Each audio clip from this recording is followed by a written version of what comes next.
Hi Gemini, welcome to Higher Source Tarot for your September 2020 tarot check.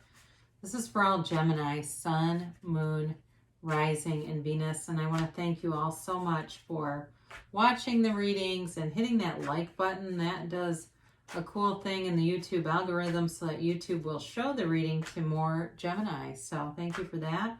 And thanks too for subscribing. It really means a lot to me. And if you're new here, I'd love to invite you to join us by becoming a subscriber. I do new readings every Friday and then typically Monday, or sometimes it's Tuesday, but it's twice a week, all right? So let's get the guidance, please, for Gemini. What does Gemini need to know for the highest good of all concerned? What does Gemini need to know, please? Gemini, Sun, Moon, Rising, and Venus. All right.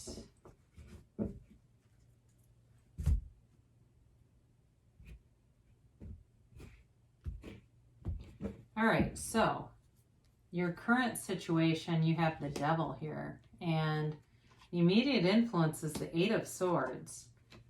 Your destiny here, you've got the Six of Swords. You got the Seven of Swords. This is interesting. You have 6, 7, 8.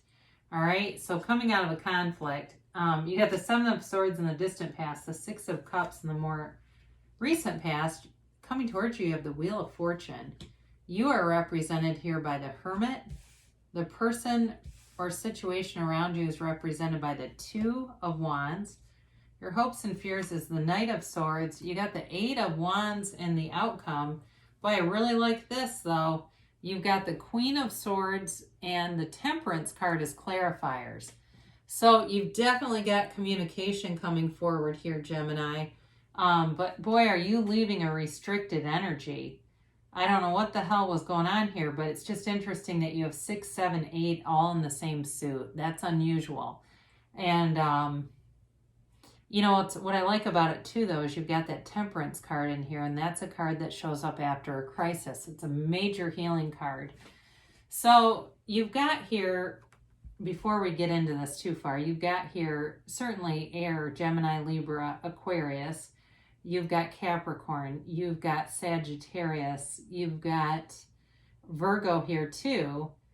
You also have Earth and, not Earth, I'm sorry. You also have fire and water. All right, so you've got this majorly restricted energy, but it's very much about self-imposed, okay? I do feel like there was something here that was embarrassing to you on some level. If it was, you know, it feels like with the Seven of Swords behind you, it's related to that. Some situation where, I don't know if you felt like you should have known better or somebody around you told you that you should have known better, but I just keep getting that, like, well, you should have known better. And it's not true, all right? I do feel like whatever happened there, it's been a period of convalescing, whatever this was. So with the Devil here, it's a attachment to very toxic energy. And it is a, again, this letting go of the ego, letting go of limiting beliefs. This can also be slander and liable too. So if somebody was talking about you, it might have brought on a sense of embarrassment, even if it was not true. And I get that too, that especially looking at the Eight of Swords, I've talked about this before. This is like the peanut gallery. These are your two best friends who tell you the truth, and then that's your sword. So for some of you, there might have been a lot of talk around something, and I feel like you just wanted to get away from it, and it felt very constricting, but it does not have to be, but there's fear here. It's like this fear of moving forward in some level, moving away from familiarity, because our brain is, it's programmed to go to familiar things, and breaking patterns can be difficult, but it's possible. So your destiny here, you've got the Six of Swords, and it's definitely about moving on from something that didn't serve you and working through some of that emotional baggage. So for those of you, some of you here, does feel like you have some unfinished business with somebody that might be an ex, certainly, with the Six of Cups that comes in here. And there could be reconciliation here. I'm not telling you that it was necessarily them that was talking about you. If you had some kind of a split from somebody, it could have been somebody else talking about you too, that it was none of their business, but they seemed to make it theirs, and it was just very gossipy and unnecessary. And I think we've all been through that. But you're moving on and you're moving forward, and you've got a lot of air energy here, which is great for you, and a lot of energy to move forward. It's definitely going to be quick, though. It seems like it kind of comes out of nowhere, even though this was going on for a while. I do feel like the change and the progression forward is rather swift. The distant past, so you've got this Seven of Swords, and this can definitely be about betrayal. And this person, whoever this is, their plans are not very well laid out. They tend to be impulsive. They tend to be very ego driven, and they just don't have a lot going on, So this doesn't have to be your ex. This could be somebody else in the mix that was talking about you. This also too could have been something related to a job, or an ending that way too, where it just felt like you needed to be free of something, like it was a job where you hated going to work every day. There were a lot of dishonest people, and it was just not a very comfortable, safe atmosphere. But again, this is in the past. The more recent past, you have the Six of Cups. Very nostalgic energy. This is a sentimental longing, and this is where oftentimes this can be about an ex. It can also be you looking back at parts of your life, though, that you felt were times that you really enjoyed, and wanting to recreate those, or wanting to capture those and bring those forward. And that's the thing about this. When we talk about vibration and we talk about retelling our story, I've seen this many times with people who lead with these horrific stories, right? They start off with all this abuse and horrible stuff that's happened in their life, and all they do is keep dropping that story. They keep dropping it and inserting it and putting on these huge displays, but what they don't get is that's what they keep getting. So they keep getting people that mistreat them, and they go, why does this always happen? Well, you're living there. So for you, I don't feel like it's a negative living there, but there's this wanting to come back, or wanting to go back to a better time. Again, with the Eight of Wands, I do feel like you potentially have somebody who wants to show back up here for you, Gemini. And I don't necessarily feel like there's anything negative indicated in that. Like it doesn't show them as the Seven of Swords or something where I go, run, Gemini, run.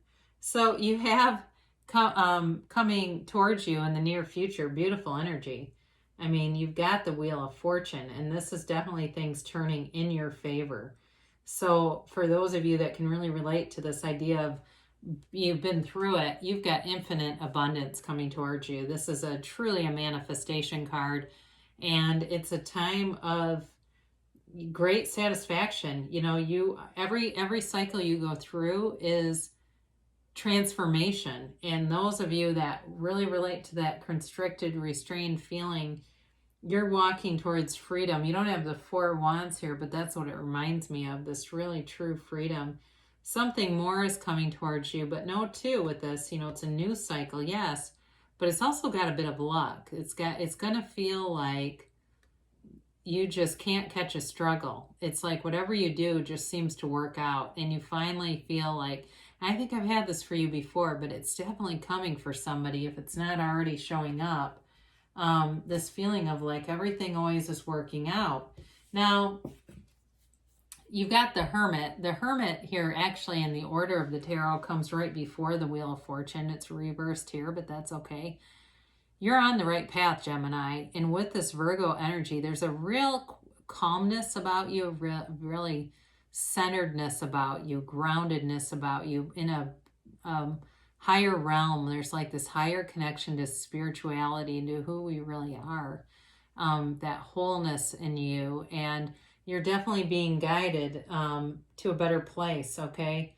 So there's a lot of reflection in this card, though, and analysis, and kind of taking a look at the landscape and figuring out where you want to go. But know that, too, as you may withdraw from society, maybe you take a break from social media. I've even heard of things you can do like to your Facebook wall. So it like basically disables the wall part of it, and you're only part of the groups that you want to be part of. Things like that. But it's a time where you might disconnect from society in that way, but not from humanity. You know, and when you go through this transformation, you're going to have such clarity, this wisdom, this mental clarity. And there's just a really mature energy about this entire reading. I mean, other than the Seven of Swords, but the rest of it's like this maturity that comes in. So this person or situation who's coming towards you, this Two of Wands is about making a decision, but there's gains here. You know, he's got the world in his hands and he wants more. So I do feel like you have somebody, I look right at that Six of Cups. I do feel like you have somebody who wants to return, who wants more from you. It certainly could be, though, somebody from the past that maybe wasn't a relationship, but they do want more than a friendship. It's somebody who's familiar with you, at least, even if it's not an ex, although that's indicated here, but it doesn't have to be. It could be just somebody who knows you somehow, or maybe if you were on an online dating website, they may have been skulking around your profile, never contacted you, but they know who you are. So that's possible too, not trying to be creepy, but I know somebody that connected with somebody in that way, and they ended up finding them on Facebook, not through the app, which I don't really know how they did that, but anyway. Could be something like that, though. I do get that for some of you. This seems like an odd detail, but I feel like this person whistles a lot, or they hum a lot, or they just do. They're very happy, though. I mean, they're very convivial. It's a nice energy. They're, you know, they know what they want in life, too. This isn't somebody who's uncertain or unsteady or unstable. So your hopes and fears, you got communication coming with the Knight of Swords, and it does seem like it comes out of nowhere, and you got it twice because you got it in the outcome with the Eight of Wands. And so, you know, brace yourself a little bit, because this is quite sudden, and it can be, you know, one of those things where it really gets your adrenaline up, like you aren't expecting it, and it's like, whoa, where has this been for the last, you know, however much time? But with the Eight of Wands here, these are the arrows of love in the tarot, and it's definitely movement forward. And I do feel like, especially when you've got the Queen of Swords, which I like for you because it's you and your element, and Temperance, which softens the energy of the Queen of Swords, you've definitely got communication coming here. But I think it's communication that also will heal a relationship, or it will heal you on some level. The Temperance card is definitely about healing. It's major healing, but it's also kind of like this going with the flow. There's an easiness about it. So for those of you that have been hurt, much like the Queen of Swords, she's definitely wounded, you know, and she's also the widow of the tarot. So if somebody here, maybe you weren't married, but you had the death of somebody you were in love with, it does feel like you're healing from that loss, but there's something new showing up here. There's going to be love again for you. And, you know, it does, again, it feels like, too, with communication, I didn't really talk much about jobs. I don't, you know, it's just what came through. But I do feel like there's an overall stability here that looks really nice for you. I mean, all around, especially with the Wheel of Fortune, too. If you're thinking, well, I don't really need love, or I don't want it, you still got the energy to manifest, you know, manifest big things. That's always possible. So we'll do an Angel Answers Oracle, and you can ask yes or no, and you can ask a timeline. Now, I haven't mentioned this, but Hay House publishes these cards, and they've been doing tarot webinars, and they're led by people like the creator of this deck. I don't know if it's currently on or not. I just got an email about it. I didn't go to it, but I don't know much about, so I don't know much about the setup, but that might be something to look into for those of you that are interested in learning tarot. It's Hay House, and they offer these webinars quite a bit, all different ones too. I mean, it's not always tarot. Sometimes it's about like writing and publishing books and things like that. All right, and that was your yes or no. So the energy you're coming out of is remain positive, and geez, with all that 6, 7, 8 of Swords, well, boy, tell us something we didn't know, right, to make it through that. But your conquering spirit has provided you with resources. It's provided you with momentum.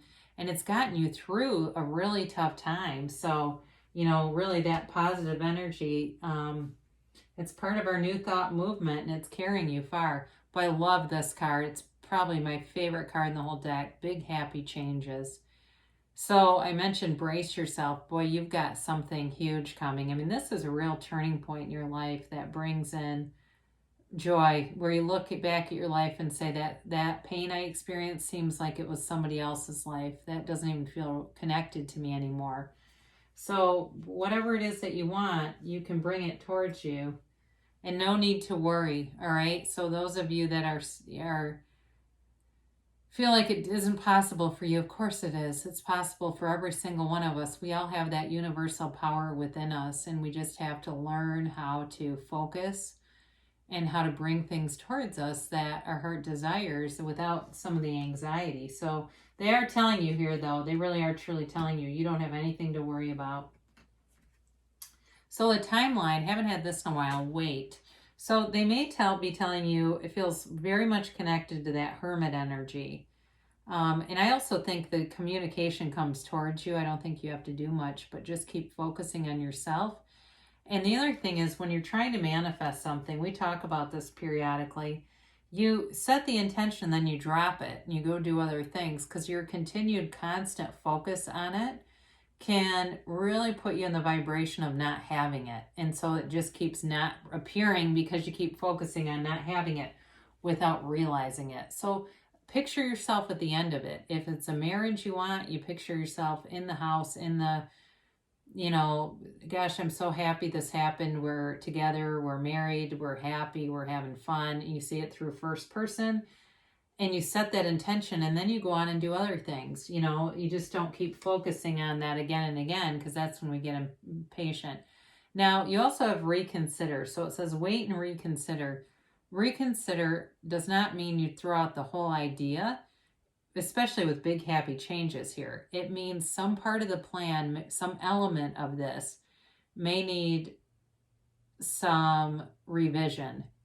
That may be important too. There is a process called revision that Neville Goddard wrote about many, many years ago. He was born in 1900, so this was a long time ago, but he talks about basically revising situations that were negative in the way that they would be more palatable to you, so that you're not continuing to tell that same story.